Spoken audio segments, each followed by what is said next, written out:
Mélissa, bonjour. Je suis ravie de te réaccueillir dans le podcast aujourd'hui. Moi aussi, je suis trop heureuse. Donc, si vous connaissez pas Mélissa, je vais vous la présenter brièvement. Elle a déjà été présente sur Shaktiways c'était une des pionnières puisqu'elle a fait l'épisode numéro 3 où on a beaucoup parlé des archétypes et de son travail autour des thèmes de cristal, des archétypes, de ce qu'elle proposait. Et on avait commencé à parler du sujet qui nous intéresse aujourd'hui, qui est sa participation en tant que représentante de la Belgique. Alors tu vas me corriger, c'est le concours international. C'est un concours international des arts de performance, Ouais, un petit peu voilà, comme les Jeux olympiques des arts de performance, des arts de la scène. génial. Donc Mélissa est une femme, comme vous avez compris, multifacette, créatrice, femme médecine et artiste. Elle nous invite par sa présence à célébrer et à embrasser toutes nos facettes. À travers son travail avec les thèmes de cristal, les archétypes et différentes autres modalités, elle nous fait sortir des sentiers battus et nous offre de nouvelles perspectives sur ce que signifie, être un humain sur cette terre.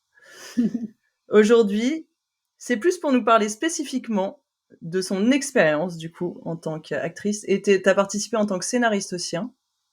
Oui, j'ai créé une partie des performances, je les ai écrites en partie. Voilà.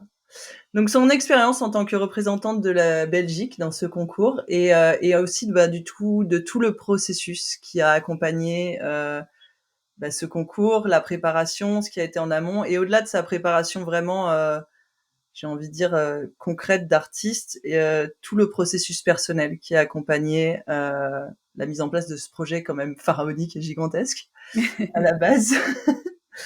Et du coup, vraiment pour faire un retour d'expérience là-dessus, parce que on en a discuté avant et en off, et je pense que c'est vraiment pour avoir eu l'occasion de discuter avec toi pendant le processus, d'avoir échangé un peu sur ce que tu disais. Je pense que ça peut beaucoup servir parce que c'est un parfait exemple de ce que ça demande de s'aligner à la personne qu'on veut être, en fait. Moi, ce que je perçois, c'est ça. C'est-à-dire, souvent, on parle de manifestation ou de création de sa réalité avec cette espèce de jeu. Ouais, je vais manifester, je vais projeter mon énergie dans l'univers. Mais en fait, chaque chose qu'on veut créer nous demande de nous aligner à cette chose. Et du coup, c'est pas forcément un processus toujours confortable. Ouais. Et je pense que c'est important que les gens perçoivent que, au-delà de effectivement, on est créateur de notre réalité à plein de niveaux, mais on est des acteurs principaux et ça nous demande beaucoup, des fois. Donc c'est pour ça que je voulais qu'on ait cette discussion, parce que je pense que ton parcours est juste tellement clair et que je sais que tu auras les mots pour transmettre ce que tu as vécu. J'espère en tout cas, je vais essayer.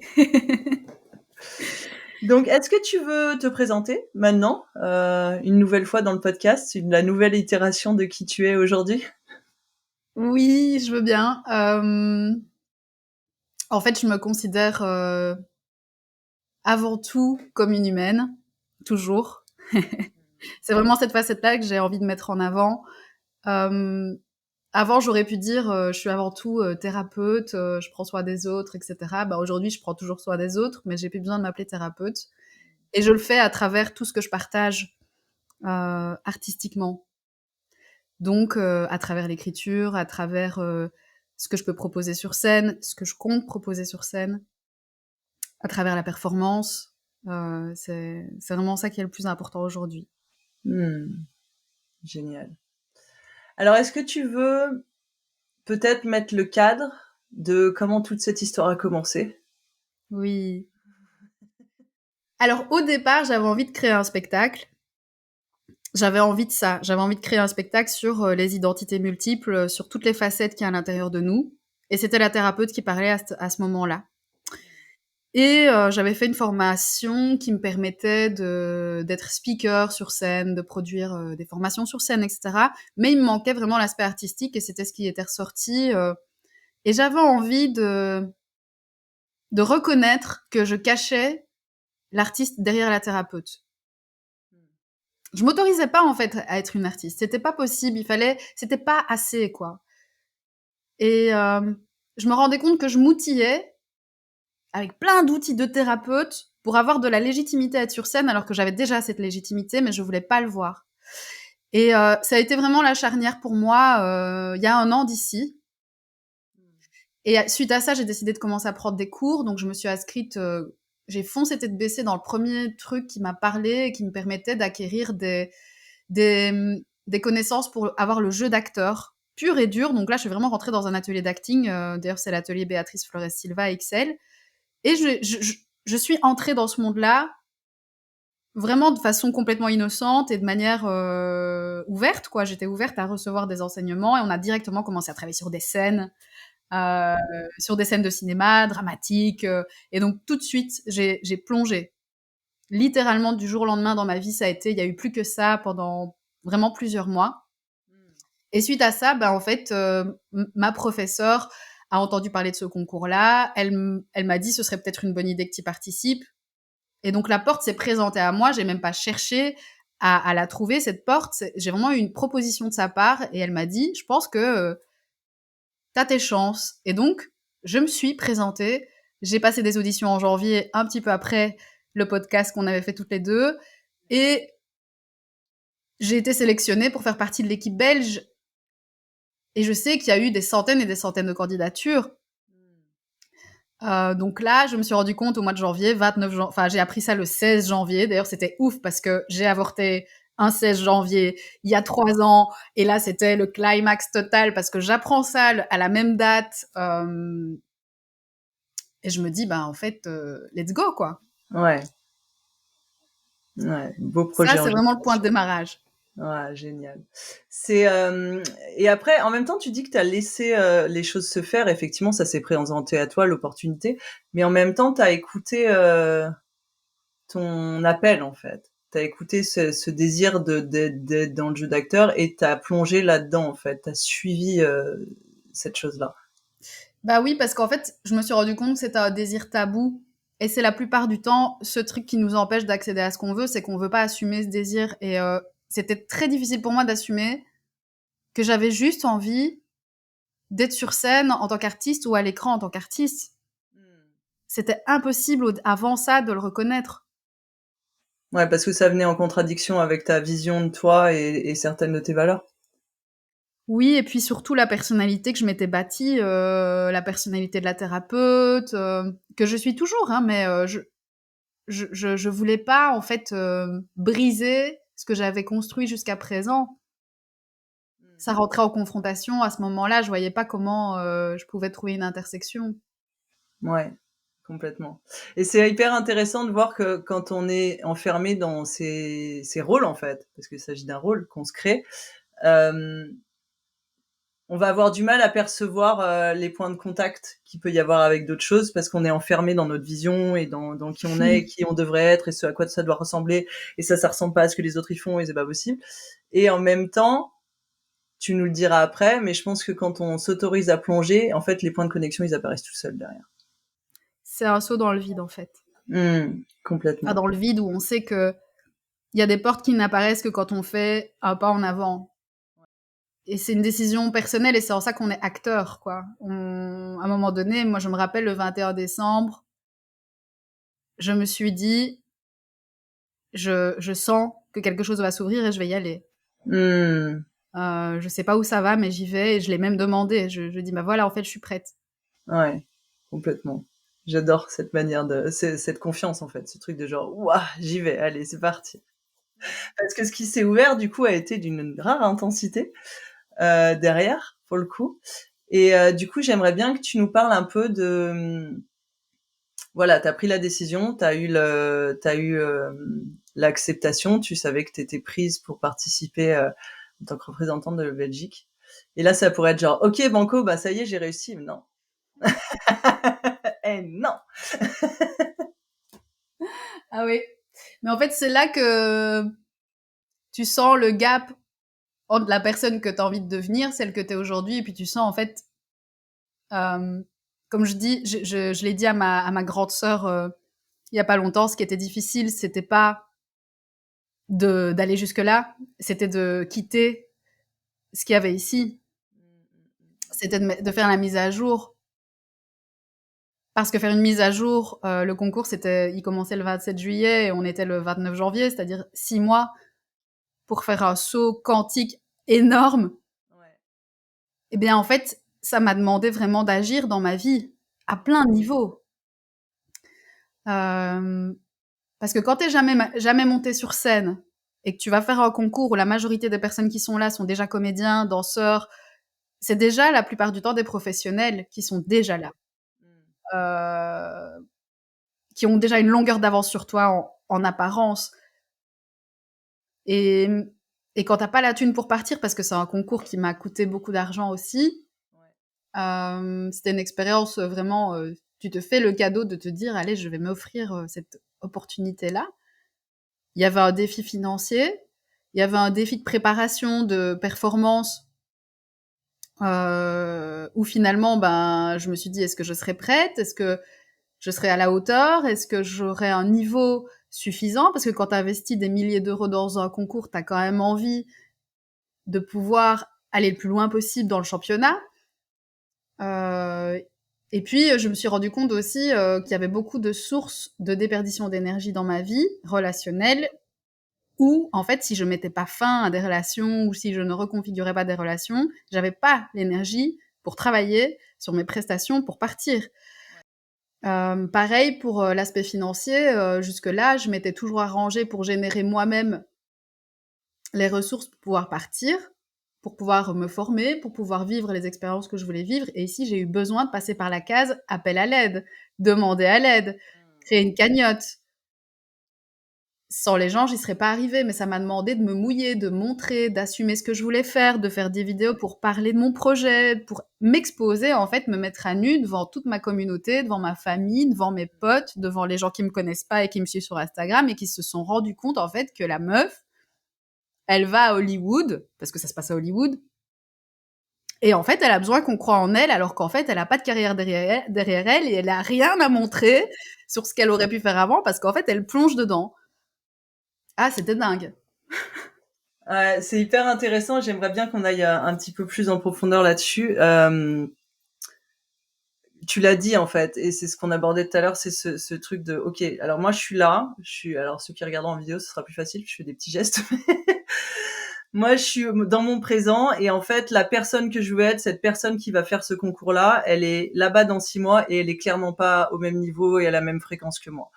Et il y a énormément de choses à modifier dans ce parcours. Et là, tu as parlé de cet aspect vulnérabilité et cet aspect financier qui est vraiment... c'est un peu c'est l'expression, c'est le nerf de la guerre. Et en même temps, c'est vrai, tu fais rien sans argent aujourd'hui. Et en même temps, quand t'es dans la spiritualité et tout, on a tout ce truc du genre, oui, enfin, ça va.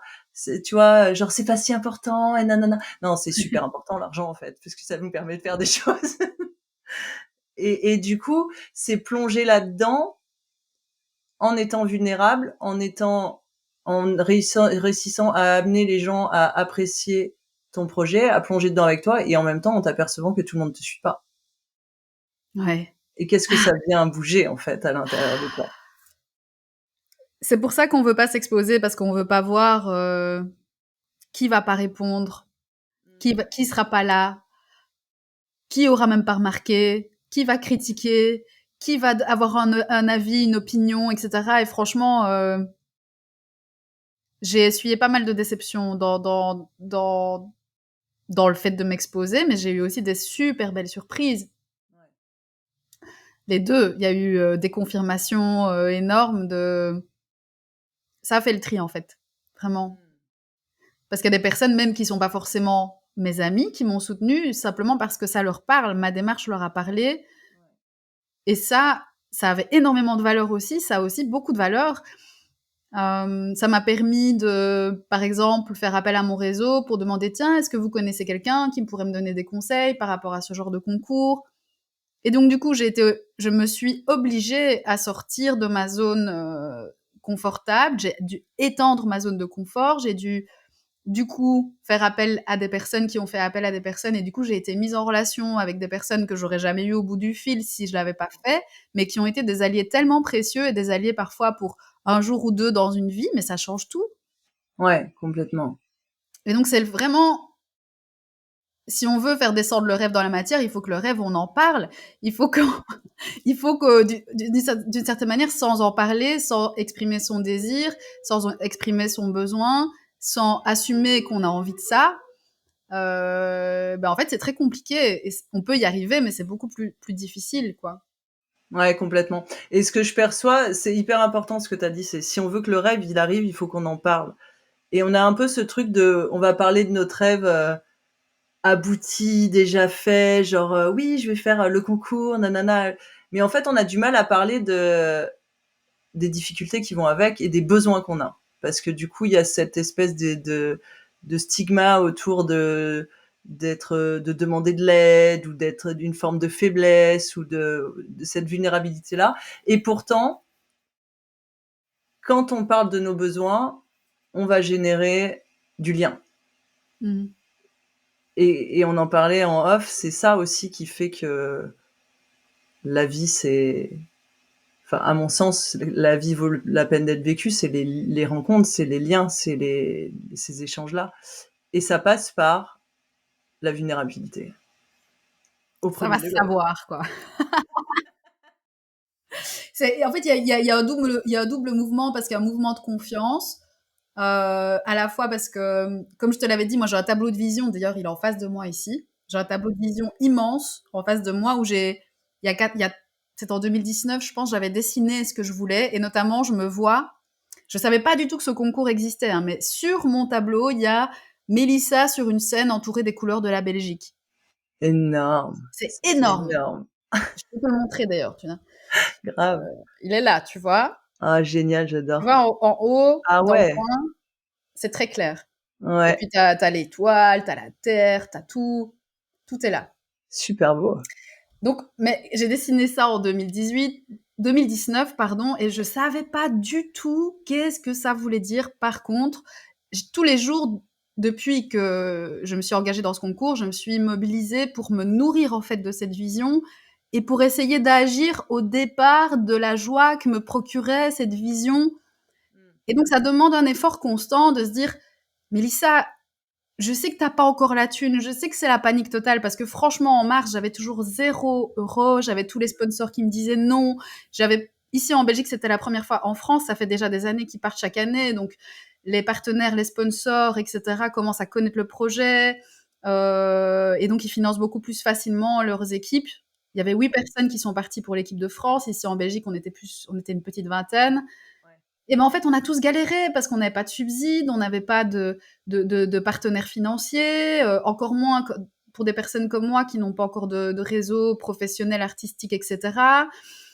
Donc c'était en mars, j'avais encore rien. C'était la panique totale. Je me disais, mais en fait là, il faut que j'ose faire ce que je sens qui est bien de faire. Et j'ai fait une cagnotte. Le dernier truc que j'aurais fait de ma vie. J'ai jamais aussi bien gagné ma vie que ce mois-là. Jamais. C'était, j'en revenais pas. J'étais je pleurais en regardant les chiffres. Je me disais, mais ça veut dire qu'il y a des gens qui croient vraiment en moi, vraiment. Enfin, c'était réel. Enfin, c'est réel. Et franchement, je peux même pas exprimer à quel point j'ai de la gratitude, à quel point ça m'a mais bouleversée, mais dans tous les sens du terme. Ouais, complètement. Et en même temps, ces gens qui croient en toi, ils ont cru en toi parce que toi, à un moment donné, t'as cru en toi aussi. Et est-ce que tu peux nous partager un petit peu justement, quand tu arrives là au mois de mars, avec toujours pas de fonds, euh, tu me diras si tu as envie d'en parler, mais un peu avec ton réseau amical et proche qui est en train de gentiment s'effriter autour de toi. C'était l'horreur parce que à la fois on était le 23 mars, je devais payer ma première mensualité parce que je devais payer mon inscription en 3 fois, je devais réserver mon billet d'avion, il y avait mon copain qui enterrait son grand-père, il y avait ma sœur qui était en train d'accoucher à l'autre bout de la France. C'était le bordel total et j'avais besoin d'aide et j'avais juste besoin de me dire ok, on fait quoi là? Ouais. Et du coup, on fait quoi là pour On maintenir fait la quoi? confiance? Et donc j'ai pris mon billet d'avion à crédit, je savais pas comment j'allais le rembourser, j'ai payé ma première mensualité, je savais pas comment j'allais manger ce mois-là. Et puis j'ai me dit, ok, j'ai pris 3 nuits, j'ai pas dormi, j'ai fait ma cagnotte. Je me dis, ok, c'est bon, j'y vais. Je pouvais pas faire de prêt non plus parce que comme je gagne pas assez d'argent tous les mois et que j'ai un loyer trop élevé, je peux pas faire de prêt. Ouais, ouais, complètement.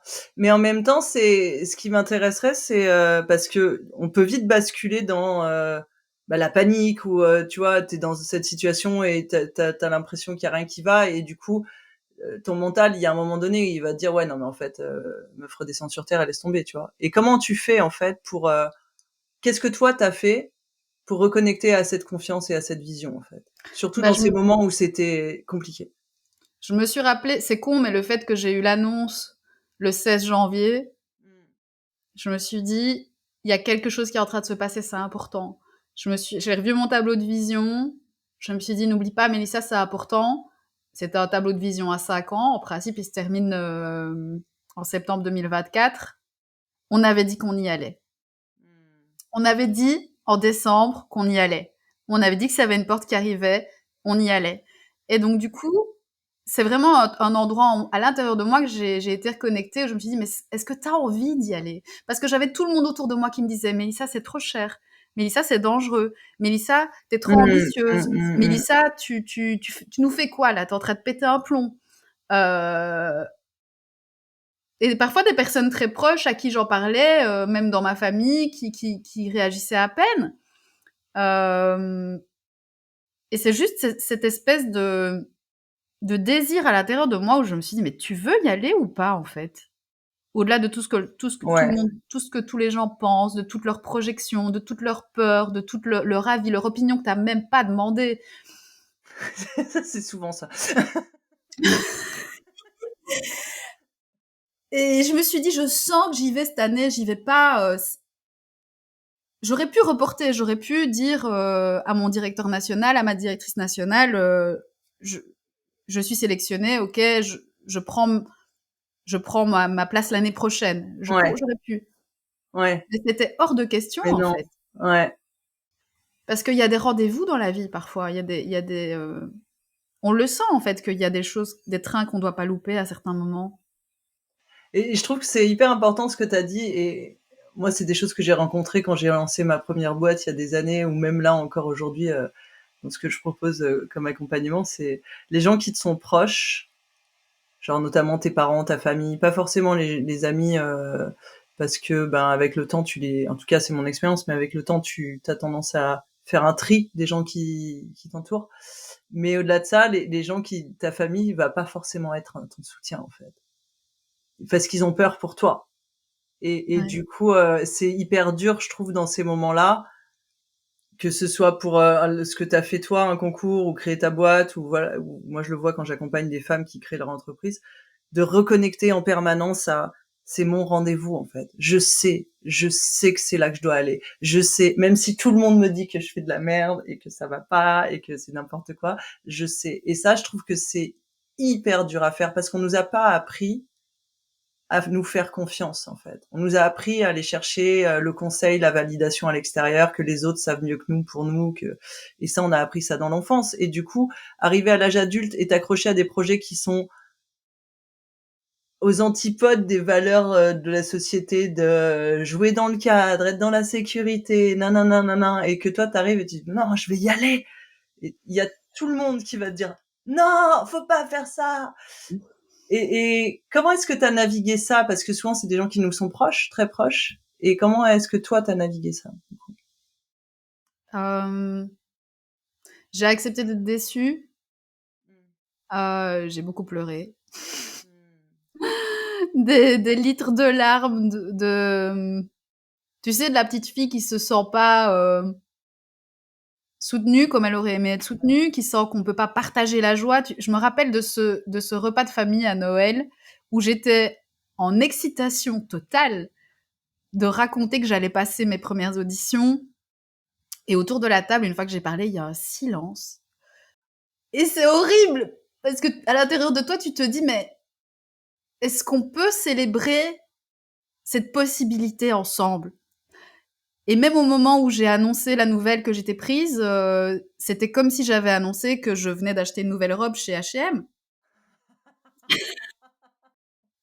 Moi, ce que j'avais envie de recevoir comme retour, c'est mais c'est trop génial, c'est génial, comment est-ce qu'on peut t'aider, comment est-ce qu'on peut te soutenir, ça va être trop bien et tout. Et si ça se trouve, après coup, avec le temps, même avec ma famille, avec mes frères et mes sœurs, j'ai pu en reparler, etc.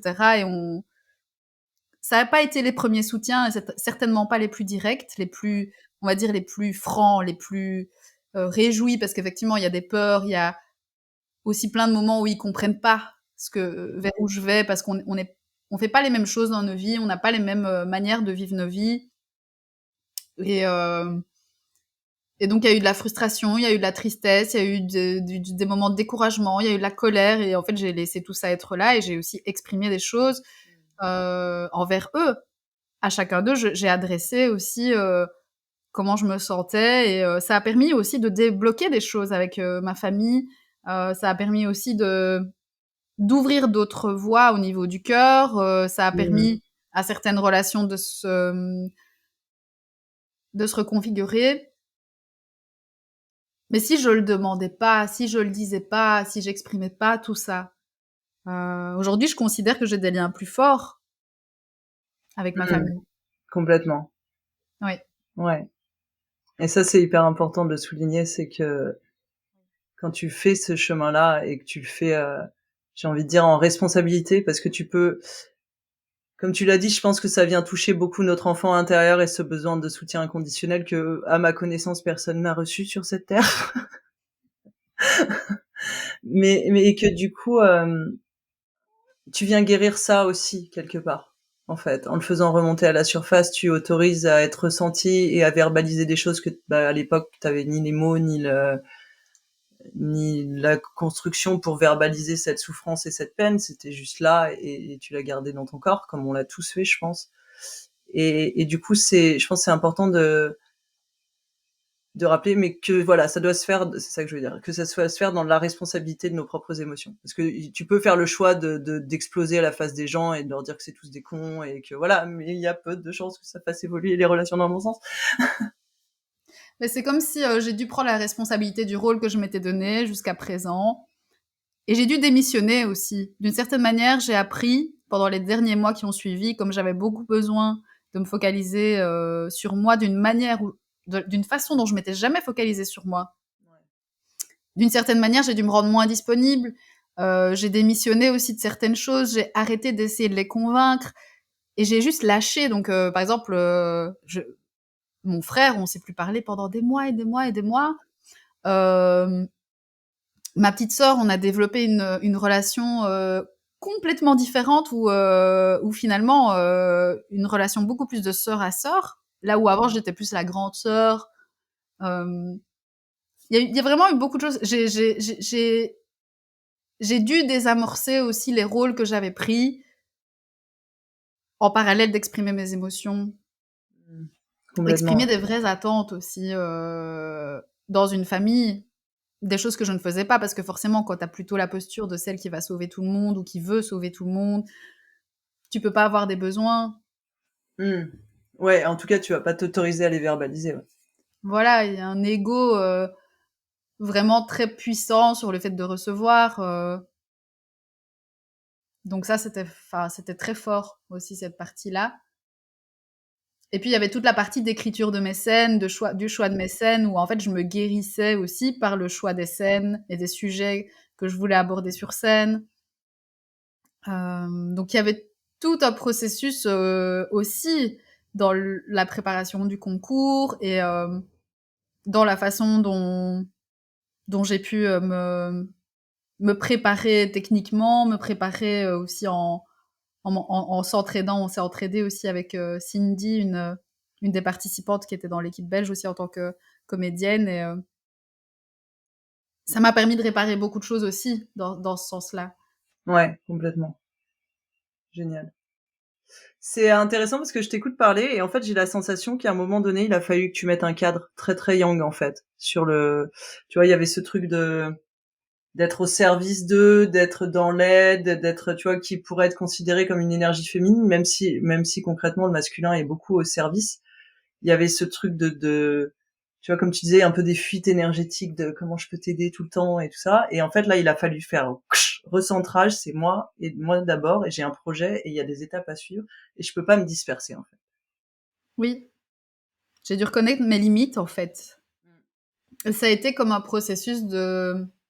Alors, quand tu fais un chemin dans la spiritualité, comme toi, tu peux faire aussi, comme moi je fais, comme beaucoup de mon entourage fait, bah, en fait, il y a des moments, on veut plus reconnaître notre finitude et nos limites d'humain.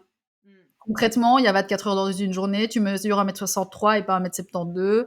Euh, un jour, tu vas mourir aussi. Et si toi, tu veux appeler ça un jour, je vais suivre une autre incarnation ou me réincarner, non, un jour, dans un langage d'humain, dans la 3D, un jour, tu vas crever. Voilà. Et vraiment, une deadline, c'est une deadline. Et quand tu as un concours comme ça où tu investis, il y a des choses concrètes. Bah, ok, il te faut 7000 balles, bah en fait, il te faut 7000 balles. Il te faut que tu prépares une prestation d'une minute, bah en fait, il faut que tu prépares une prestation d'une minute. Il te faut des costumes. Il faut, tu vas faire quoi? Tu vas t'habiller comme une pauvre là-bas ou tu vas t'habiller enfin comme tu as envie de t'habiller? Tu vas faire quoi? Tu vas prendre soin de ton sommeil ou tu vas continuer de te détruire? Et donc, tu dois tenir compte de l'humaine qui a un corps, qui a des émotions. Donc, j'ai été chez, j'ai été chez l'ostéopathe, je me suis fait aider, je me suis fait coacher, j'ai eu un photographe qui a fait mes premières photos pro. Je me suis autorisée à m'habiller avec des vêtements que j'aimais vraiment bien et pas des vieux trucs que je ramasse tout le temps parce que j'ai pas d'argent et que je fais comme je peux pour m'habiller comme je peux, pratico-pratique. J'ai vraiment dû tenir compte de j'ai combien de temps, j'ai combien d'énergie, j'ai combien de thunes, je fais un tableau Excel. Ça va pas se passer comme ça avec ces gens-là. Et concrètement, accepte aussi de dépendre des autres, accepte aussi leur amour, accepte aussi euh, en fait que pendant cette période, tu as la frustration de pas pouvoir, d'avoir l'impression de leur être redevable, de pas leur apporter tout ce que tu voudrais, de leur dire je suis désolée, mais genre ma sœur, j'ai pas pu aller la voir accoucher. C'était horrible parce que d'habitude, je suis la première à sauter dans une bagnole et à dire à toute la famille, allons-y, on va voir Joanne, on va voir ma petite sœur. Et en fait, j'ai pas pu. D'ailleurs, ça m'est resté là. Euh, les limites, quoi. Ouais. Et c'est un truc en tant que femme, on a souvent, alors je pense les hommes aussi, mais on a été vraiment habitués à avoir des limites poreuses en fait. Et c'est plus compliqué pour nous de dire bah ouais, je peux pas être là pour toi. Et alors Ouais. que je le vois dans mon entourage, des hommes qui sont spirituels ou pas, et quand ils peuvent pas, ils peuvent pas. Ça leur, j'ai envie de dire, comme dirait l'autre, ça leur en touche une sans faire bouger l'autre. Voilà. Et ben, Elle est désolée, bonne. c'était obligé. Euh, mais du coup, c'est voilà, c'est ce truc de la culpabilité féminine, tu vois, qui est tout le temps là en sous-main et genre oh là là, je devrais faire plus pour les autres et tout ça. Mais à quel moment tu t'investis pour toi en fait, tu vois? Et je trouve que c'est hyper beau ce que tu as fait de dire bah non, là c'est OK, j'ai besoin de ça, si ça et ça me fait un peu penser à ce processus de tu vois on évoquait au départ. Je veux manifester ce grand rêve. OK, ben la nana qui va vivre ça, concrètement, elle fait quoi? Bah elle prend soin de son corps. Concrètement, elle s'habille comme ça. Concrètement, elle va chez l'ostéopathe. Concrètement, elle sait mettre ses limites parce qu'elle sait dès qu'elle a du temps. Et en fait, souvent quand on est face à cette liste-là, on se dit oh là là, mais je suis à des années-lumière de cette personne, j'y arriverai jamais. Mais en fait, c'est un processus, tu vois. Ah ouais. Et c'est pas à pas. Et je pense que c'est important, si tu veux parler de ça, peut-être de, bah, il y a tout, on est dans la matière. Quand on a des projets, ça se crée dans la matière, dans la transformation. Il y a des choses à lâcher, comme tu dis, il y a des choses à transformer. Il y a des gens qui vont plus être alignés avec toi à ce moment-là. Il y a des manières de faire que tu as aujourd'hui qui seront plus les bonnes. Et est-ce que tu es prêt à faire le job? Et en même temps, une fois que tu auras traversé tout ce, entre guillemets, tunnel, ce chemin qui peut être vachement intense et inconfortable, il y a cette personne-là à la sortie. Et même si dans le chemin, il y a des moments où tu t'arrives plus à la voir, tu vois. Hmm. Est-ce que est-ce que quand tu étais là-dedans, tu avais cette conscience-là, de savoir exactement où tu allais et du coup de garder cette lumière au bout du tunnel, tu dis ok, c'est là que je vais, même si c'est le bordel et la tempête, tu vois. Oui. Oui, parce que j'investissais tellement. En fait, l'avantage quand tu payes beaucoup pour un truc ou quand tu donnes beaucoup de ton énergie, c'est que du coup, tu te responsabilises par rapport à ça. Euh, Si c'était un truc, si j'avais pas eu besoin d'investir autant, j'aurais peut-être lâché. Ici, j'ai investi. En plus, il y a des gens qui ont investi aussi de leur argent, donc ça me donnait un sentiment de responsabilité encore plus important. Euh, et en plus, il y avait une deadline. Donc en fait, c'est pour ça que je te disais tout à l'heure en off, le voyage est aussi important que la destination. Je ne suis pas d'accord avec les gens qui me disent et qui m'ont dit très souvent d'ailleurs, ce qui compte c'est le voyage, hein. Et je leur ai dit, moi, je vais en finale. Je vise, je vise la lune, je m'en fous si j'y arrive pas, mais je me mets dans cet état d'esprit-là parce que j'ai besoin de me mettre dans cet état d'esprit-là parce que c'est ça qui me nourrit. Je sens que c'est ça qui me nourrit de le dire comme ça. Et le fait d'avoir pu, comment j'ai fait pour garder cette énergie-là, c'est que on s'entraînait à deux avec Cindy toutes les semaines, et on se le rappelait toutes les semaines. On va jusqu'au bout en fait. On lâche rien. Et il y a des moments quand on se voyait, ben on se parlait des difficultés qu'on pouvait rencontrer dans l'écriture des scènes, dans récolter de la thune, dans tout ça. Donc on s'en parlait et on se soutenait et on continuait. Enfin, c'est comme si on avait créé une petite bulle et on continuait, on continuait, on continuait. Et le but, c'est pas de se dire ce concours, ce championnat, c'était la dernière étape de ma vie. C'était pour un temps, ça a été une destination. Maintenant, c'est devenu une étape de ma vie, mais maintenant, il me faut une autre destination. Et je vais jouer à avoir une autre destination. Alors ici, j'ai eu, au bout du compte, j'ai été médaillée d'argent pour une prestation. Donc je suis dans les finalistes. Attends, je voulais qu'on y aille. On va y aller. Tu vas nous raconter le chemin là-bas. Ouais. Mais c'est non, mais je voulais pas te couper du coup, mais c'est parce que quand t'as cette phrase, tu vois, je vise la lune et je finirai au moins dans les étoiles. Et du coup, il y a cette tendance de dire ouais, c'est pas grave, au pire il y aura les étoiles. Non, parce que si au pire il y a les étoiles, tu vas viser tellement large en fait, ça va être tellement flou que tu vas te louper, tu vois. Du coup, à quel moment est-ce que c'est rigolo parce que je t'écoute Marie, ça vient tellement résonner avec ce que je vis en ce moment. À quel moment tu t'autorises à vraiment viser ce que tu veux viser, tu vois, et à y aller vraiment. Quitte à, ok, peut-être que tu seras déçu, mais en même temps, ça fait pas partie du plan de départ, quoi. En fait, au plus les gens m'ont dit non, mais t'es pas trop ambitieuse, non, mais t'es pas trop. Il y a plein de gens qui m'ont renvoyé ce truc, et à chaque fois que j'entendais ces phrases-là, ça me tendait à l'intérieur de moi. Oui, mais est-ce que t'es sûr que c'est bien nécessaire de faire ce concours? Est-ce que t'es sûr vraiment que ça va t'apporter quelque chose? Est-ce que t'es sûr que au final t'auras une médaille et puis quoi? Et puis ça va servir à quoi? Et puis est-ce que t'es sûr que t'as vraiment besoin de ça? T'es déjà une super artiste au fond de toi. J'étais là, mais est-ce que tu peux me laisser avoir envie d'aller chercher la putain de médaille en fait? Est-ce que tu peux me laisser? Et en fait, ça m'a encore une fois, on parlait du j'ai honte d'avoir ce désir-là, mais Ouais. en fait, c'est pas hyper bien vu d'avoir envie d'aller chercher une médaille parce que ton entourage va te dire ouais, mais t'as pas besoin de ça, alors qu'en fait, ils parlent d'eux-mêmes et ils parlent eux-mêmes de leur capacité à refouler leur ego. Alors que pour notre ego, pour notre validation personnelle, c'est aussi important parfois d'avoir du feedback. Alors ça doit pas être du feedback où si t'as pas la médaille, t'es une merde. Ça veut pas dire ça. Mais on a tous besoin, en fait, de ces challenges-là et on a tous besoin, parfois, de se dire, en fait, de symboles de réussite. Ouais, Des complètement. symboles.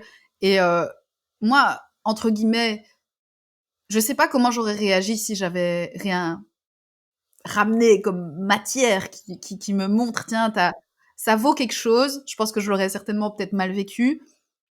Mais tant pis, j'ai joué le jeu, je l'ai joué, et puis j'ai eu plein d'autres choses que j'ai gagnées pendant ce concours, autres qui ont d'autres types de valeurs, parce qu'il y avait plein de manières d'une certaine manière de sentir qu'on était à sa place là-bas. Et donc j'ai listé même, je crois, les réussites et les victoires que j'ai Génial. eues personnellement. Mais c'est vraiment arrêter de mettre un tabou sur ce qu'on veut. Arrêter de dire c'est trop d'ego. C'est ça. Arrêter de dire t'as pas besoin de ça. C'est pas une question de besoin. Ouais, non, c'est pas une question de besoin et je pense que ça vient jouer dans cette notion du désir, tu vois. Et Ouais. j'aime bien cette phrase qui dit que si t'as un désir, il est pas mis, enfin, il a pas été mis dans ton cœur pour rien, en fait. Et du coup, ça va t'amener quelque part. Et souvent, dans le milieu spirituel, il y a ce truc, comme tu dis, Non, mais c'est pas grave, la médaille, on s'en fiche. Et puis pourquoi est-ce que tu veux parler devant des milliers de personnes? T'as besoin de ça pour te valider? Eh ben ouais, et ça me C'est fait ça, plaisir, tu vois. c'est ça. Ce qu'il y a, c'est qu'on intellectualise trop le désir qu'on a et en fait, on se laisse pas l'opportunité de découvrir. On est attiré par une porte. Moi, j'étais attirée par cette porte. Et si ça se trouve, ce qui m'attirait derrière cette porte, c'était peut-être une rencontre que j'allais faire là-bas, c'était peut-être la médaille, c'était peut-être autre chose, mais à un moment donné, je pense qu'on donne au mental une fonction qu'on devrait pas lui donner, c'est-à-dire quand tu désires une porte et que derrière cette porte, tu as des images qui te viennent. Bah oui, je m'imaginais sur scène avec une médaille. Oui, oui. Ouais. Je m'imaginais sur scène avec quelque chose que j'avais remporté. En tout cas, je savais pas si c'était une médaille, je savais pas si c'était, j'en savais rien, mais en tout cas, ça, c'est l'image qui me nourrissait. Et je pense que des fois, on remet en question ces images-là. On les remet en question alors que c'est notre subconscient qui est en train de nous envoyer des messages forts et puissants et nourrissants et motivants. Et quand on a ce genre d'image puissante et motivante, en fait, il y a l'énergie qui vient derrière pour le faire. Et en fait, tout de suite, on vient la remettre en question. Et c'est pas bon. Pour moi, c'est pas bon du tout, en fait. Ouais, absolument. Ouais, quand je travaille sur notamment le désir en individuel ou en collectif, il y a souvent ce truc du jugement du désir et je trouve que le désir, la force désirante, c'est quelque chose qui est tellement puissant chez l'être humain en fait. Ça peut vraiment te faire bouger des montagnes. Et en fait, on les a tellement. Alors soit on est dans un espèce de désir de surconsommation qui nous appartient même pas, où en fait on désire des choses qu'on nous a appris à désirer, mais ce qui est de l'ordre de nos vrais désirs, on le juge en permanence. Et c'est vraiment, pour moi, on s'entrave, on s'empêche de vivre. Et tu l'as dit tout à l'heure, il y a une énorme différence entre penser sa vie et vivre sa vie. Et pour moi, la différence majeure, elle est dans est-ce que je suis mes désirs? Bien. Est-ce que je les vis en fait, au lieu de les garder dans ma tête et de les juger, quoi. C'est ça. Et au final, tu vois, toutes ces personnes qui ont remis en question mon désir m'ont aidé à le consolider d'une certaine Ouais. manière parce que à chaque fois que je sentais ce truc dans mon cœur qui me disait mais j'ai tellement envie de fracasser cette personne, vraiment, j'avais de la violence qui Ouais. montait. J'avais juste envie de dire mais ta gueule, je On en t'ai parlait rien tout à l'heure. demandé, Camille est là, mais ferme ta gueule. mais ferme-la en fait, genre c'est mêle-toi de ta vie quoi. Je veux dire arrête de tuer les rêves des gens, arrête de faire ça, vis tes rêves s'il te plaît parce que merde en fait, tu vois. Et c'est là que je me suis dit mais là je suis en train de me parler à moi-même. En fait, vis-le. Juste ma réaction me montrait mais t'as pas envie de laisser tomber ce truc, ça c'est important Ouais, pour toi. Et à chaque ouais, fois que je me prenais ça, c'était allez, tu prends ce truc-là et au lieu de le nourrir de tu, tu, tu nourris en niaque. ouais. Tu nourris en niaque. Ouais, puis la colère, c'est une force qui fait bouger énormément. On en avait parlé, il me semble, dans le premier podcast, mais c'est cette énergie tu vois, cette énergie de transformation, de j'avance, de voilà, c'est aussi un truc où ça te donne du fuel au moment où t'en as besoin, quoi. Et, euh, et justement, pour parler de cette réalisation, est-ce que tu veux nous parler de ton expérience, du coup, Là-bas. là-bas? Oui, bah du coup ça durait 10 jours Ouais. dans un hôtel et, euh, et donc c'est vraiment impressionnant parce qu'on arrive et en fait il y a plein de pays du monde entier qui sont présents Hmm. et chaque pays a fait son équipe, chaque pays a créé son équipe dans son pays avec des auditions dans son pays et donc chaque pays manage son truc individuellement. Et dans chaque équipe, il y a des danseurs, des chanteurs, des acteurs, des magiciens, des contorsionnistes. Il y a des arts d'un peu partout, donc c'est déjà hyper riche comme expérience parce que tu arrives, tu as l'impression d'être t'es sur une autre planète et puis on fait une grande parade des nations. Donc c'est-à-dire que chaque pays s'habille dans ses couleurs, amène son énergie, amène sa niaque, amène ses champions, ses championnes. Et c'est beau à voir, quoi. Et donc on est tous là le premier jour, on danse comme des fous, on est en train de se faire monter en énergie, quoi. Et Hmm. on a tous envie, quoi. Et on Hmm. a tous envie. Et donc ça, c'est super beau. Et puis on a eu quelques jours de préparation individuelle parce que t'as le jet lag, t'as tout, Ouais. c'est la totale. On est tous un petit peu KO. Et on a eu une journée de workshop, donc c'est-à-dire dans différentes salles, tu avais des workshops spécifiques pour les danseurs, les Ouais. danseuses, une salle plus pour l'acting, une salle plus pour le chant. Et donc, tu rencontrais en gros des professionnels que tu n'aurais jamais pu rencontrer autrement. Ouais. Et moi, je me suis donné un défi pendant ces 10 jours, c'est je dis oui à tout. C'est-à-dire, je me suis portée volontaire pour tout. Moi qui ai super peur de me mettre en avant, je me suis portée volontaire pour tous les exercices. Donc, rien que ça, pour moi, c'était... Chaque fois, j'avais l'impression de faire un saut dans le vide. Et du coup, j'ai pu créer des liens. J'ai pu créer des liens qui sont encore actifs aujourd'hui, notamment avec un des professeurs qui était là, que je vais aller voir à Dublin dans 2 jours. Ouais. Et en fait, en faisant ça, et en prenant contact avec cette personne, le lendemain, cette personne m'a écrit pour me dire: est-ce que tu veux que je te coach sur tes prestations avant le début du concours? Et donc, si tu veux, j'ai pu rencontrer cette personne en entretien individuel. Et cette personne m'a donné le double de son temps. Elle a vu toutes mes prestations et elle a validé en fait toutes mes prestations en disant t'as une super écriture, il faut absolument pas que tu lâches ce métier, t'es faite pour ça. Il m'a pris les mains, il m'a regardé dans les yeux, il m'a dit promets-moi que tu vas rien lâcher parce qu'on a besoin de gens qui sont des artistes et c'est vraiment vraiment vraiment important que tu l'entendes. Et je pense que lui, il savait que la compétition serait rude et que peut-être il y avait une possibilité qu'il se passe rien pour moi au niveau de la compète. Ouais. Mais en gros, c'est comme s'il m'avait préparé et qu'il m'avait dit t'es à ta place. T'es vraiment à ta place. Et ça, pour moi, là, au bout du 2e jour, moi, j'étais prête. Je me suis dit, maintenant, tout ce qui se passe, c'est que du bonus. Ouais. Je suis validée par quelqu'un qui a produit des films, qui est scénariste. C'est bon. J'étais hyper heureuse et puis la compétition a commencé et c'était hyper impressionnant parce qu'on voyait d'abord les jeunes et puis les adultes dans toutes les catégories. Il y avait un niveau de malade et moi je me suis dit mais comment je vais faire en fait, parce qu'il y avait des gens, des jeunes qui avaient 90 vies d'avance sur moi. Ils étaient tellement techniques, c'était des purs athlètes quoi, des trucs de dingue. Ouais. Et moi quand je suis passée, c'est là qu'en fait j'avais une prestation de chant et 2 prestations d'acting. Au final, c'est 3 prestations d'acting, mais il y en a une qui est plus orientée sur le chant et une qui était une prestation dramatique, où là, je reprenais un monologue existant dans le cinéma et une que j'ai écrite. Ouais. Je te laisse deviner laquelle pour laquelle j'ai été récompensée au bout du compte. Celle que j'ai écrite, qui s'appelle First Date. Évidemment, c'était en anglais. Ouais. Et là, il y a eu un couac dans l'organisation, ce qui fait qu'en fait, j'avais les 3 prestations. Il y a plusieurs jours de compète, mais toutes mes prestations, mon premier tour, je passais le premier jour. Et la première prestation, je l'ai passée super en retard et du coup, j'ai pas eu le temps de me préparer pour les suivantes. Ah ouais. Et donc vraiment, pour mes prestations d'acting, j'ai même pas eu le temps de me concentrer.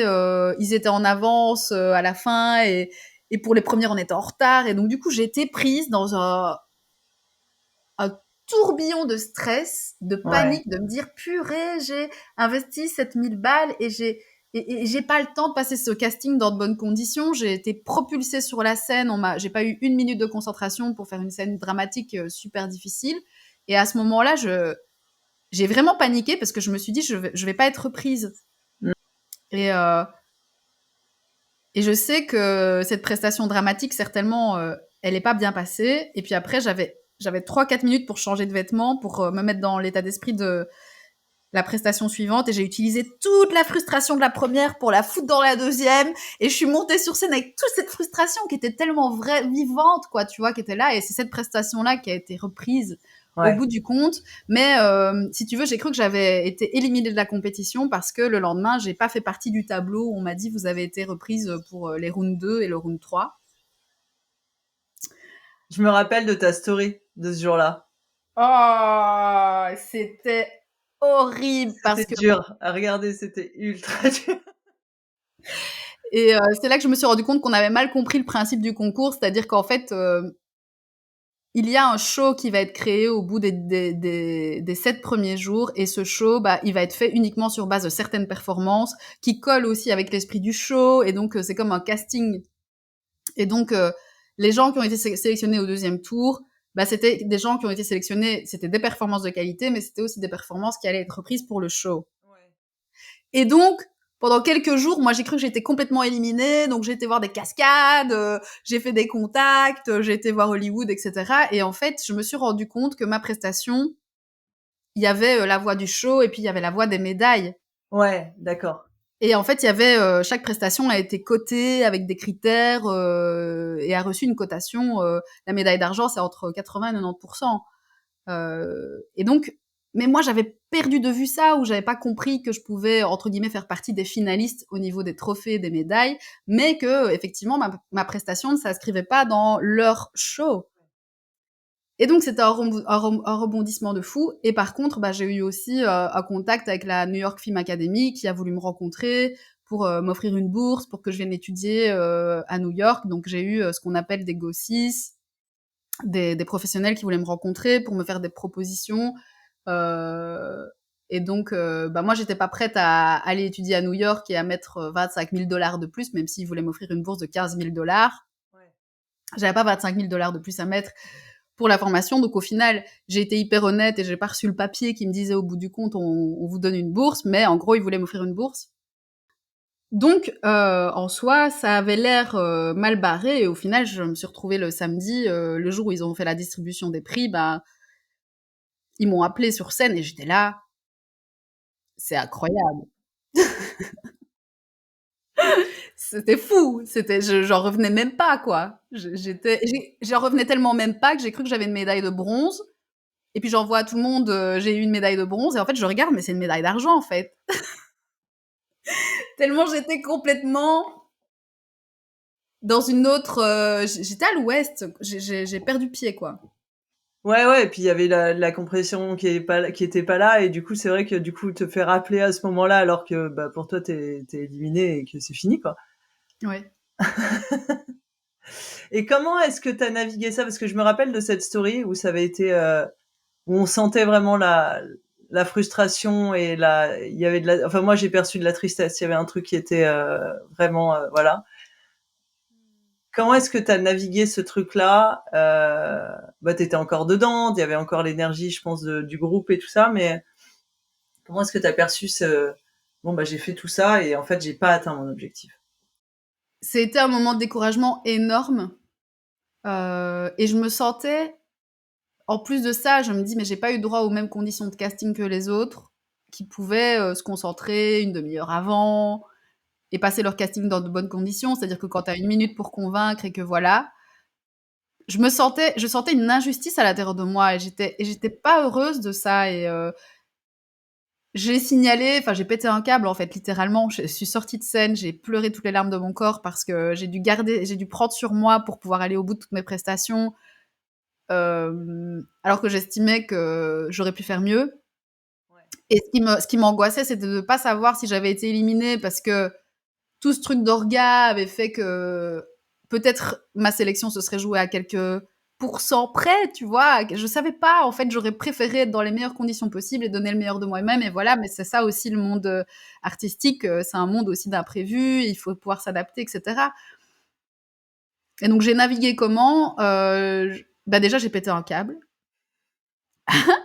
J'ai pété un câble et j'ai quand même ben, signalé à l'organisation que c'était pas normal à ce niveau-là qu'il y ait des choses comme ça qui se passent, et qu'il faut pouvoir éviter ce genre de problème, parce on est aussi des clients, on paye aussi pour passer ce casting dans les meilleures conditions, ce championnat et ces auditions dans les meilleures conditions possibles. Donc il y a une part de responsabilité que j'ai prise, et puis il y a une part que j'ai renvoyée aussi. Et puis après ça, je me suis isolée, j'ai pleuré dans ma chambre pendant toute la soirée, j'ai pris un bain, je voulais plus voir personne, et je me sentais même toute seule par rapport à l'équipe, quoi, parce que j'arrivais pas à être dans de bonnes vibes, et, euh, et voilà, j'arrivais pas à amener de la bonne humeur dans l'équipe, parce que j'avais juste besoin de pleurer, j'avais juste besoin de m'énerver, j'avais juste besoin de tout ça. Donc sur le moment, en fait, j'ai accepté que j'avais pas envie de me réjouir sur le moment, j'étais juste je me dis, bah voilà, je vis ce truc-là, et c'est là, et c'est comme ça, et j'ai besoin que ça passe. C'est tout. Euh, Après coup, j'ai pu, le lendemain, bah oui, j'ai vu que j'avais des rendez-vous, des professionnels qui voulaient me rencontrer. C'est venu atténuer le choc, et puis le fait d'avoir laissé passer le choc, ça m'a permis de me reconnecter au fait que, bah oui, j'avais déjà été validée avant le concours par le professionnel qui est aussi un prof, qui a donné cours aussi, qui a pu me dire que je faisais vraiment des prestations de qualité. Donc j'ai pu revenir à ça, mais sur le moment, j'ai eu besoin d'exploser, quoi. Et ça, je pense que c'est important parce on a souvent, avec le forme de déni des émotions qu'on vit dans notre société où faut pas trop crier, faut pas trop, et même dans la société, dans le système spirituel où tu vas toujours, oui, mais qu'est-ce que ça t'apporte ça? Mais qu'est-ce que, ouais, mais là pour l'instant, vraiment, ça me fait chier. Et en fait, en anglais, on appelle ça du spiritual bypassing. Je sais pas s'il y a un terme en français, mais c'est vraiment ce truc de tout de suite sauter à la leçon que tu vas en retirer ou machin. Et c'est ça, être spirituel, c'est voir la leçon derrière les épreuves et tout ça. Et en même temps, on est, comme tu l'as dit tout à l'heure, on est humain. Et on est humain avec des émotions, avec des vécus, avec des déceptions, avec tout ce qui va avec. Et pour moi, c'est tellement fondamental de vivre l'émotion, de vivre la frustration et de la laisser passer. Et tu lui as donné la place. Et pour moi, toute ton expérience, après c'est une croyance, hein, mais toute ton expérience qui suit aurait été tellement différente si tu t'étais pas autorisé ça, en fait. Tu vois, à vraiment, bah non, j'ai envie de voir personne, et j'ai envie de pleurer, et voilà, je suis là maintenant, je suis dans la tristesse, quoi. Franchement, ouais, je me suis fait des nouilles lyophilisées dans le bain, j'ai ouvert une bière. C'était tellement une décharge énorme parce qu'il y a des mois, j'ai tellement eu du mal même pour manger, pour remplir mon frigo, pour partir, parce que faut pas croire, c'est pas parce que j'ai été aidée avec la cagnotte que j'ai pas, j'ai chaque euro de mon salaire que j'ai pu mettre de côté, c'était un sacrifice tellement énorme. Et en fait, ça m'a renvoyé aussi à ce moment-là. Tu t'es encore fait beaucoup de mal pour arriver jusque-là. Tu t'es encore fait beaucoup de mal, et peut-être que tu étais déjà prête au niveau de tes prestations, et peut-être que tu t'es mis tellement de pression parce que moi je suis quelqu'un, tu n'imagines même pas le nombre d'heures que j'ai travaillé sur chaque prestation. Et alors c'est clair que avant de partir à Los Angeles, j'ai eu la chance de pouvoir croiser une coach vraiment formidable qui a l'habitude vraiment de faire passer des auditions, etc. Donc je lui avais présenté mes prestations juste avant de partir, et elle m'avait dit, mais Lisa, tu as une intelligence de plateau, une maturité de plateau qui est vraiment qui est très bonne, et tes prestations sont vraiment bonnes. Et donc, ce qui était génial, c'est que j'avais été validée, mais sur le moment, quand t'es éliminé dans un concours comme ça, où t'es en compétition avec des centaines, enfin, il y avait plus d'un millier de performances tout en compétition, tu sais pas pourquoi tu ne passes pas. Tu sais pas ce qui se passe, mais c'est sûr qu'à ce moment-là, j'ai capté que ma volonté de contrôler le cours des choses était mise à l'épreuve de ouf, en fait. C'est comme si, sur le moment, bah, en fait, ça va pas se passer comme ça. Ça va être en retard, là, tu vas pas pouvoir gérer. Et en fait, maintenant, je sais que cette médaille, je l'ai eue dans les conditions où je l'ai vécue. C'est-à-dire, je l'ai eue en étant dans des conditions que moi, j'estimais être les pires enfin, c'est pas les pires, mais c'était des conditions qui étaient vraiment compliquées, quoi. Et en même temps, ça t'a permis d'accéder à toute cette frustration, à toute cette énergie, au moment de la prestation.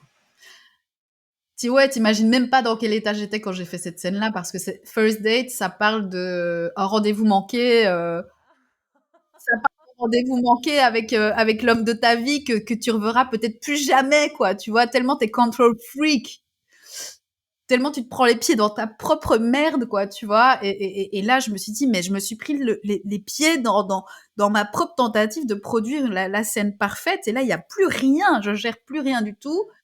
Et donc du coup, je me souviens, j'étais dans les coulisses en train de me changer. T'avais la meuf du concours qui m'interrompait pendant que j'étais à poil pour me dire qu'il fallait que je me dépêche. Et à ce moment-là, j'ai fait oh, il faut que tu te charges de toute cette émotion, que tu balances ça dans cette scène, tu Mmh. offres ça au jeu.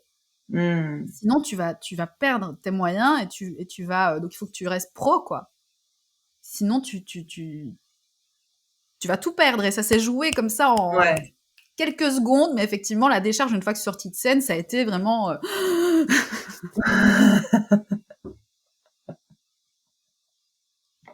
énorme.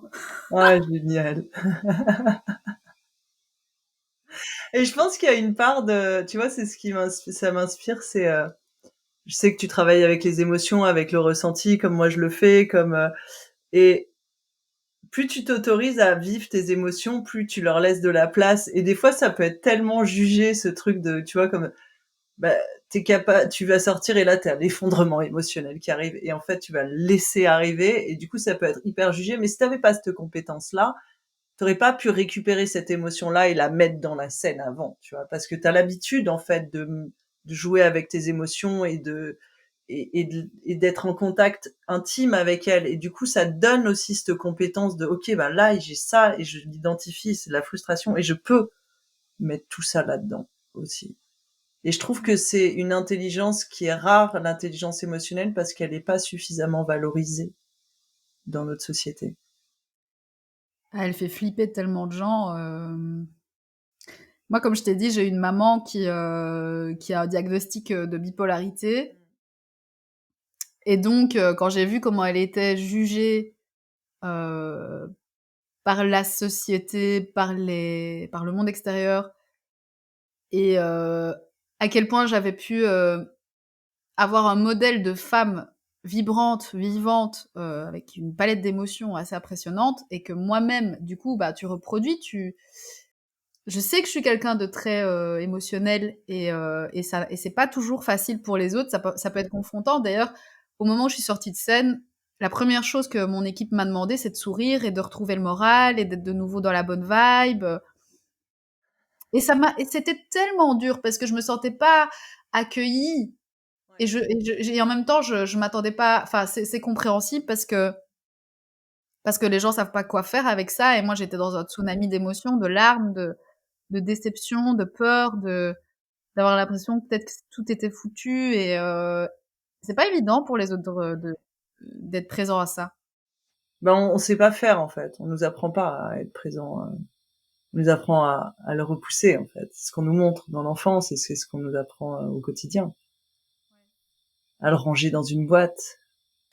C'est exactement ça. Ouais. C'est pour ça que je suis montée dans ma chambre parce que j'avais envie d'avoir de l'espace pour Mm. pleurer, pour m'énerver. J'aurais préféré avoir des bras de loin. J'aurais Ouais. préféré avoir un gros câlin et quelqu'un qui me dit mais vas-y viens on va te taper sur le mur. Viens, on va défoncer des oreillers. Viens on se bourre la gueule. Viens on et juste ce soir-là, ça n'a pas été possible, mais ça m'a montré aussi que j'étais capable de prendre soin de moi, en Ouais. fait. Mm. Ouais, génial. Et d'autant plus dans ces tsunamis tellement énormes, au fait. Je pense que c'est important d'avoir du soutien et des gens autour de nous, mais je crois que des fois, quand on touche à des profondeurs aussi intenses, des fois, la seule personne qui est capable de nous tenir, c'est nous-mêmes dans ces moments-là. On peut être accompagné, tu vois, mais Ouais. ça va être compliqué d'être en contact avec la profondeur de l'émotion de l'autre, jusque là où elle va. C'est vrai que des personnes qui peuvent pas s'autoriser à connecter des émotions aussi intenses vont pas pouvoir être en réceptacle pour les C'est ça. tiennes. Et donc là, et tu sais, t'as des gens en même temps qui sautent de joie et qui chialent en même. Enfin, surtout le plus dur, je trouve, c'était vraiment le dernier jour où t'as des gens qui sautent de joie et puis t'as toute ton équipe. T'es avec toute ton équipe et tu vois qu'il y a des personnes dans ton équipe qui sont tellement talentueuses et brillantes et elles sont pas appelées. Et toi, t'es là, tu, comment tu peux célébrer ton truc et en même temps être en compassion et en tristesse et en colère même avec les autres. C'est vraiment une expérience ici. C'était ça la beauté aussi de cette compétition, c'est qu'on faisait ça ensemble et qu'on était confrontés à, en fait, chacun avec son flux émotionnel, chacun avait répondu aux mêmes enjeux, chacun avait misé beaucoup, chacun a fait de ce championnat le centre de sa vie pendant vraiment tellement de mois, quoi. Ouais, complètement. Et tu te retrouves à des moments, et c'est vrai qu'il y a des moments où ce lien-là, il est compliqué à tendre parce que effectivement, t'es dans des mondes parallèles. Il y a des moments où tu peux pas te retrouver, quoi. Et en même temps, c'est super fort entraîné, tu vois. Moi, j'ai dans notre équipe, Sandy, elle chante et elle est aussi coach vocal. Et à un moment donné, j'avais des difficultés avec ma voix. Ben, en fait, on a fait 1 heure de coaching ensemble. Et en fait, on s'est aidés. Moi, dès que j'ai pu aider d'autres ou soutenir ou réconforter, je l'ai fait aussi. Donc, il y avait pas de compétition au sein de notre équipe alors qu'on était en compétition concrètement. Mais on... c'était aussi une belle leçon de voir que même si on est aussi en compétition, on se renforce aussi. Ça déconstruit vraiment beaucoup de choses. Même si on peut pas tous les moments être raccord au niveau émotionnel, au niveau de comment on se sent à l'intérieur. Non, complètement, mais t'as ce travail d'équipe qui vient derrière. Et du coup, là, on est à quoi? À un mois, un peu plus, un mois, non? Pas tout à fait. Je suis revenue depuis le 6 août. Donc, ça fait 23 moins 6, 17. Ça va faire. On est en 2 et 3 semaines depuis que j'ai atterri. Comment tu te sens?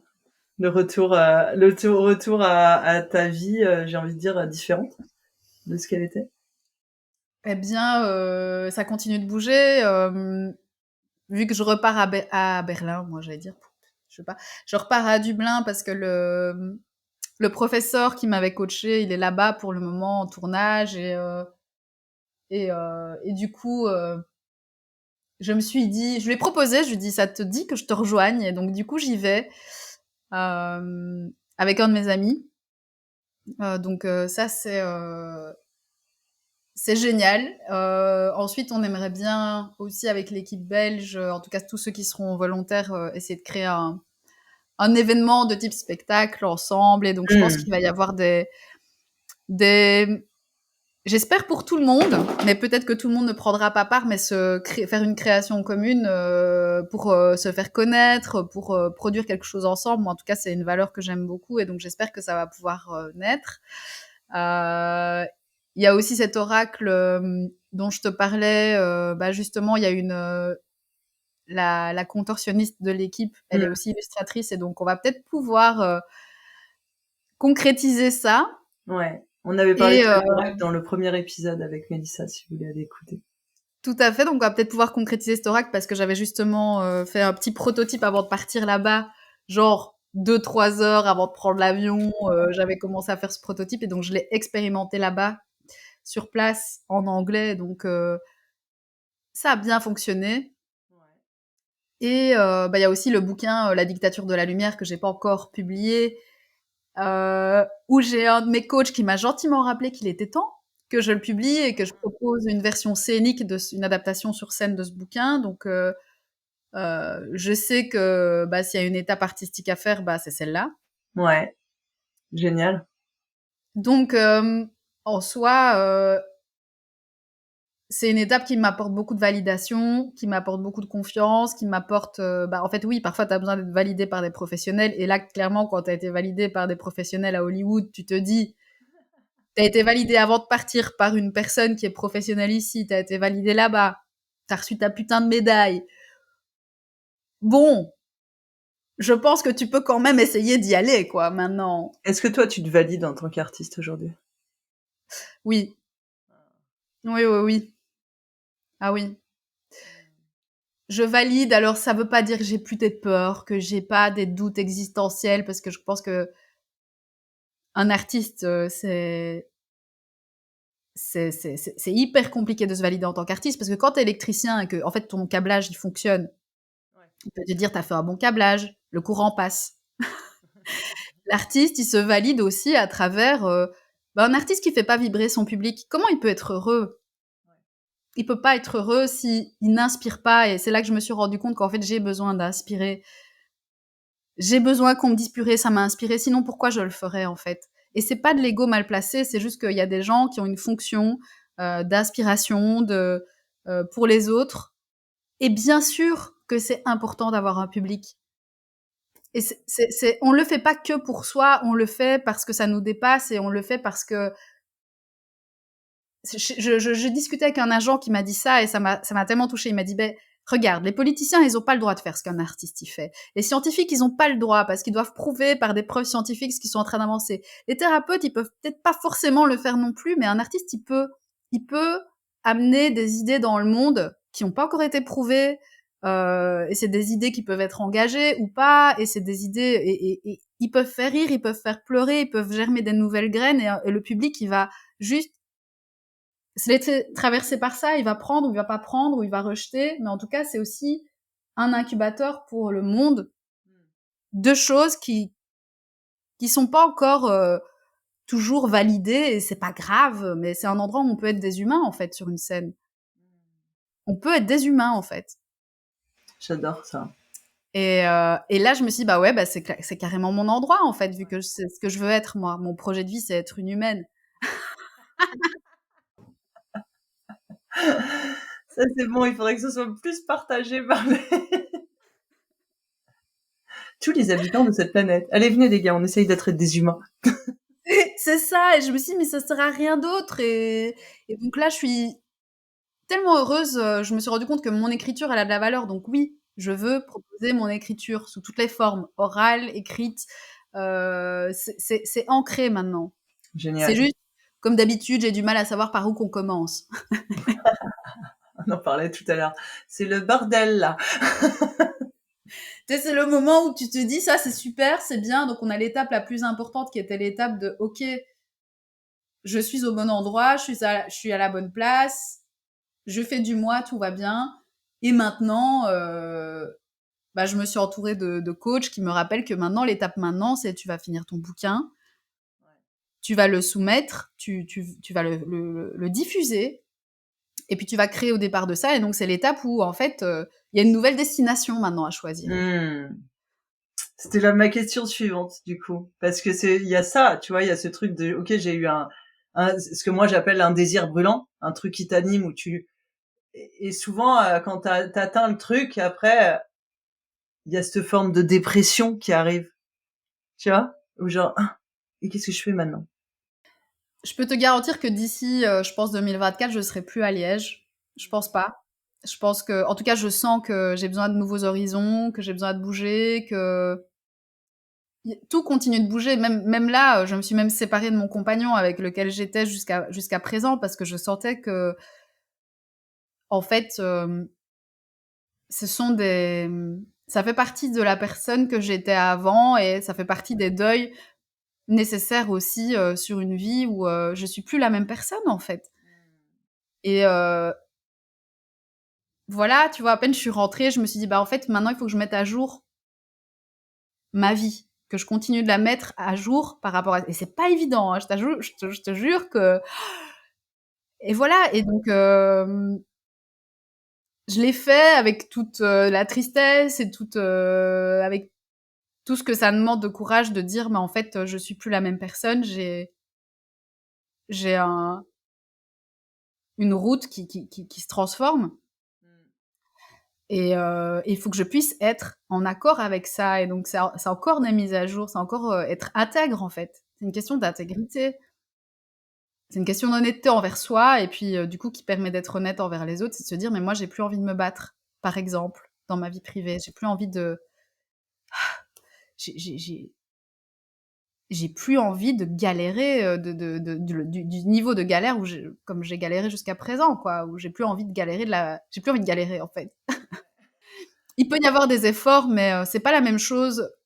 L'effort que tu fournis quand tu oses ouvrir la porte qui se présente devant toi, tu fais un premier pas, il y a une porte qui arrive, tu oses la pousser, donc tu fournis un effort à ce moment-là, et essayer d'ouvrir une porte qui est fermée. C'est pas du tout le même effort, et moi, je me suis rendu compte que jusqu'à présent, j'ai beaucoup tenté d'ouvrir des portes fermées, et donc de perdre mon énergie là. Par exemple, essayer de faire fonctionner une relation qui ne fonctionne pas, ça fait partie de ce genre de choses. C'est comme essayer d'aimer un boulot que t'aimes pas. Ouais, complètement. C'est impossible, tu te forces. C'est ça, tu passes trop d'énergie, et je trouve que c'est là où ça vient résonner avec ce que tu disais, où on est là pour être des humains, tu vois. Et être des humains, c'est ça aussi. On n'est pas constant, on est en perpétuelle évolution, et du coup, c'est des mises à jour permanentes, et du coup, ben, il y a cet inconfort aussi tu vois, de se regarder dans le blanc des yeux, de voir où on en est, de voir où on va, de voir ce qui convient plus. Et même si des fois on est en résistance totale, genre non, je veux pas voir ça. Et ouais, et en fait c'est vraiment, alors l'effort de se séparer peut être douloureux, mais en vrai l'énergie que tu vas passer à rester dans une situation qui est plus la tienne, elle est encore pire, quoi. C'est de la torture. C'est de la torture, et tu peux vraiment t'y perdre en plus, parce que tu peux vraiment, enfin moi je connais des gens dans mon entourage qui se sont abandonnés, parce que c'est ça en fait, tu t'abandonnes à une vie qui est pas la tienne, quoi. L'illusion, elle fait encore plus mal que la vérité, quoi. C'est vraiment quand tu sais que t'es plus au bon endroit, quand tu sais que quelque chose doit bouger, être recablé et que tu n'oses pas débrancher le câble, ben en fait t'es plus branché sur ton secteur, quoi. C'est comme un ordinateur portable. T'as enlevé la charge, alors tu vas encore avoir de la charge pendant un petit temps, mais à un moment donné, tu vas avoir le voyant rouge qui va faire bip, bip, bip, bip, bip, bip, bip.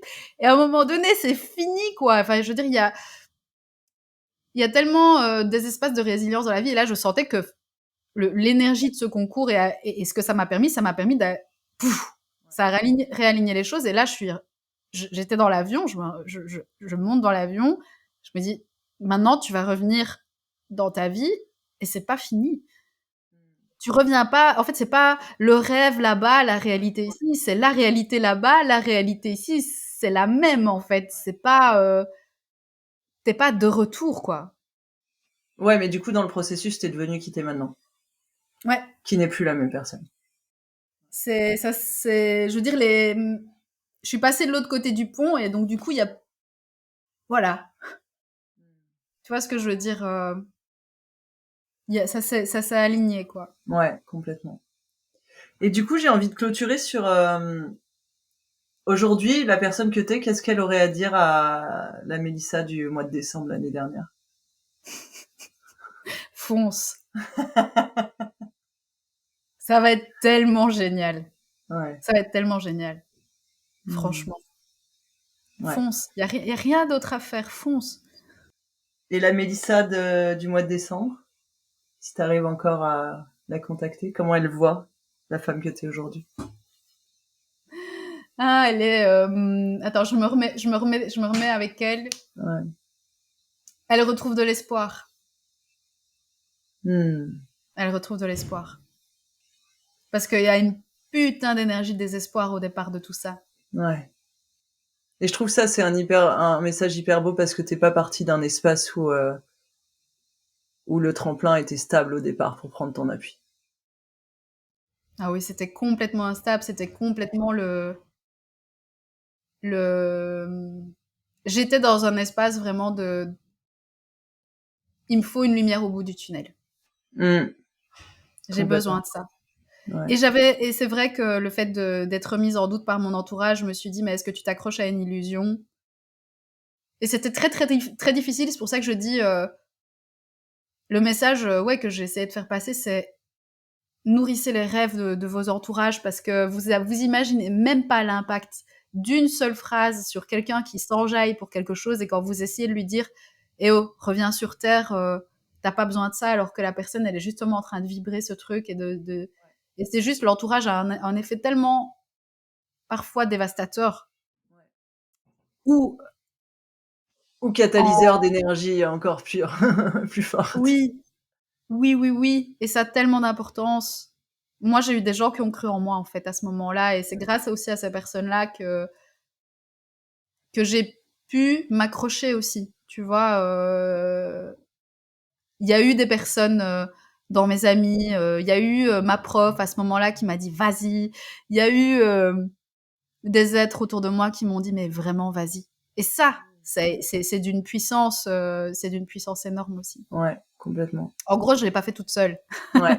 Mais ça, c'est hyper important parce que souvent on valorise la réussite comme le self-made man, genre il s'est fait tout seul, mais personne ne se fait tout seul, jamais.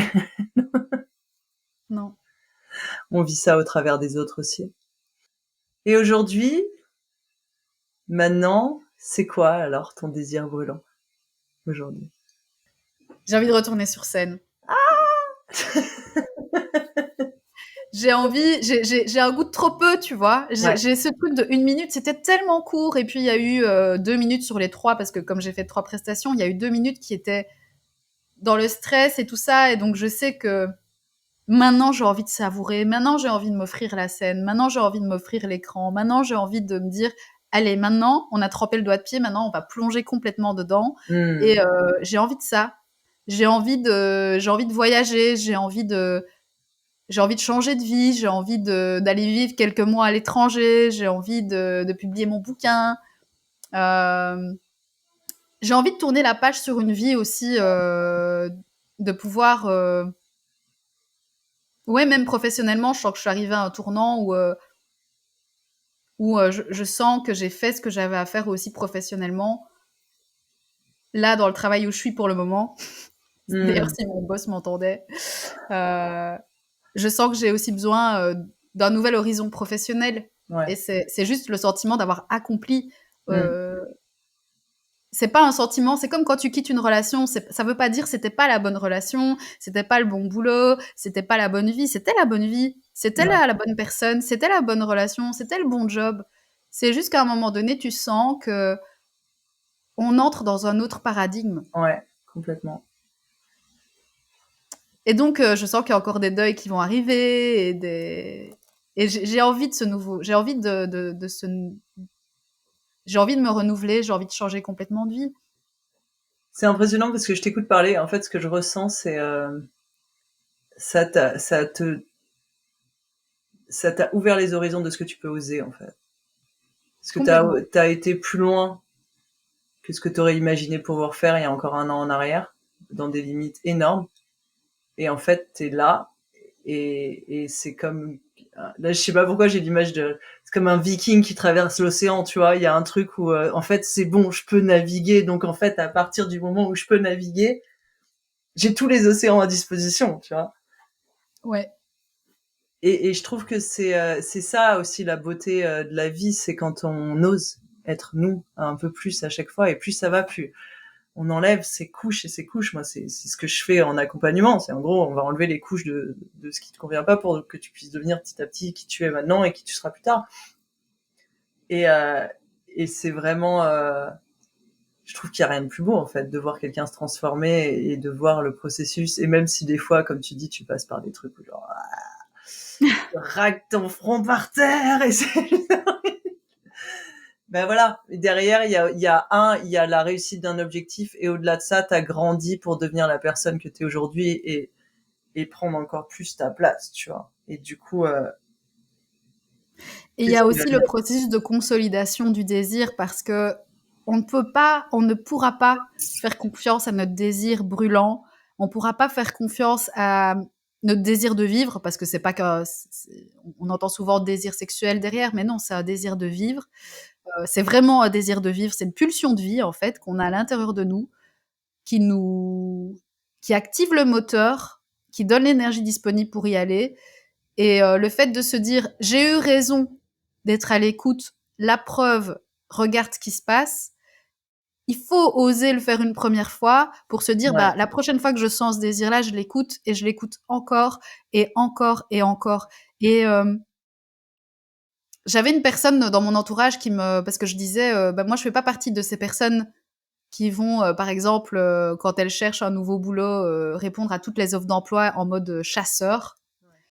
J'attends de sentir la porte, mais quand je la vois, ça me demande autant d'efforts que d'aller faire toutes les offres d'emploi. C'est l'effort de franchir cette porte est aussi dur, parce que cette personne-là me disait, mais pour toi c'est facile, il suffit que la porte arrive devant toi. Je dis oui. Est-ce que tu sais le courage qu'il faut pour prendre une porte quand tu sens que c'est la seule que tu as devant toi et que tu sais pas en fait où elle mène et ce que ça va te demander. Mais quand tu as franchi une fois, deux fois, trois fois, quatre fois, cinq fois, et qu'à un moment donné tu sens que tu peux le faire et que c'est sécure et que ça t'emmène pas dans un chaos absolu, ça te fait pas dégénérer. Ça fait dégénérer de pas la prendre. ouais. Et je pense que c'est ça. Il y a ce côté, on en parlait tout à l'heure, tu vois, c'est l'intégrité avec soi, où il arrive un moment dans ton travail d'évolution de toi et de connaissance de toi où en fait tu peux plus te mentir. Et ça, c'est hardcore. Les gens ont du mal à comprendre, mais c'est dur de pas pouvoir se mentir, en fait, de pas pouvoir faire semblant d'aimer quelque chose parce que ben ça paye le loyer ou que ça machin ou que c'est confortable ou que ça convient aux autres, tu vois. Et en fait, il y a un moment donné où c'est juste plus possible parce que c'est genre c'est, enfin moi comme je le vis, c'est une question de vie ou de mort en fait. Si je reste là, je crève. Et je le sais intérieurement. Alors ça pourra prendre plein de formes différentes, mais je sais qu'il va se passer des choses qui vont faire que je vais mourir à l'intérieur. Et du coup, j'ai pas ce choix. Comme tu dis, t'as une porte, elle est là, et t'as pas le choix, il faut la prendre. Et c'est pas non plus. Moi, j'ai souvent eu ce retour aussi, genre, oui, mais toi, c'est facile, t'oses changer, t'oses faire des trucs et tout, mais en fait, à chaque fois, ça a été un processus de mort personnelle où c'est genre j'ai plus le choix de toute façon là où je suis c'est trop inconfortable, je peux plus y rester. C'est ça. C'est pas plus facile que qu'un processus, enfin c'est un processus plus yin au départ parce que c'est plus un processus de magnétisme où t'es tellement connecté à ton désir qu'à un moment donné tu, tu, tu, tu vas sentir par où tu dois aller presque intuitivement et donc c'est un processus plus intérieur. Tandis que le processus du chasseur, c'est un processus plus yang, de partir à la conquête, d'aller frapper à toutes les portes et puis de voir. Enfin, c'est une autre méthode et c'est chacun a un peu son énergie maîtresse. Moi, je sais que l'énergie yang, elle vient après. Ouais, dans la Elle structuration. vient une fois que je prends ma main et que j'ouvre la porte et que je sais que là, il va y avoir des efforts à fournir. Il va falloir faire appel au cerveau rationnel pour structurer les plans, pour faire un tableau Excel, pour se dire on commence par où, on va découper le problème. Bien sûr qu'il va y avoir du yang, mais c'est pas au même moment. Ouais, complètement, je te rejoins là-dessus. Et moi, j'ai tenté beaucoup de faire du yang au premier abord, c'est au niveau de la recherche des potentiels. Ben non, en fait, ça se fait après et c'est une connaissance de soi. Enfin, moi, je sais qu'en tout cas, quand j'essaie de fonctionner à l'inverse, c'est une perte d'énergie. Ouais, complètement, mais ça rejoint la conversation qu'on avait en off au départ où je t'expliquais mon processus et genre j'ai l'impression de lutter alors que ça ne sert à rien. Bah génial, merci beaucoup, on est à 1h30, il va falloir qu'on clôture la conversation parce que dis donc on s'est étalé, mais je suis persuadée que en fait, ton processus, il est tellement transposable qu'on parle d'un concours d'artistes ou comme je disais tout à l'heure, de créer un business ou d'aller après ses rêves ou de connecter à ce que je parle souvent, c'est ce désir brûlant et de la beauté qui peut en être derrière et en même temps de tout ce processus qui peut être tellement bordélique et tellement intense des fois. Donc, merci d'avoir partagé ça avec autant de justesse. Je pense que ça va résonner pour beaucoup de monde. Est-ce que tu as envie de partager quelque chose avant de clôturer? Non, juste le bonheur de l'avoir partagé avec toi parce que je l'avais pas encore mis en mots et je te remercie beaucoup d'avoir pris cette initiative, surtout quelques mois après, comme ça. Ouais, tu me permets d'imprimer cette histoire tant qu'elle est encore très fraîche et vraiment, je suis très heureuse de faire ça avec toi. Merci. Merci beaucoup d'avoir bien voulu faire ça avec moi. Je t'embrasse, on se retrouvera. Ah non, peut-être. Où est-ce que vous pouvez suivre les aventures de Mélissa maintenant?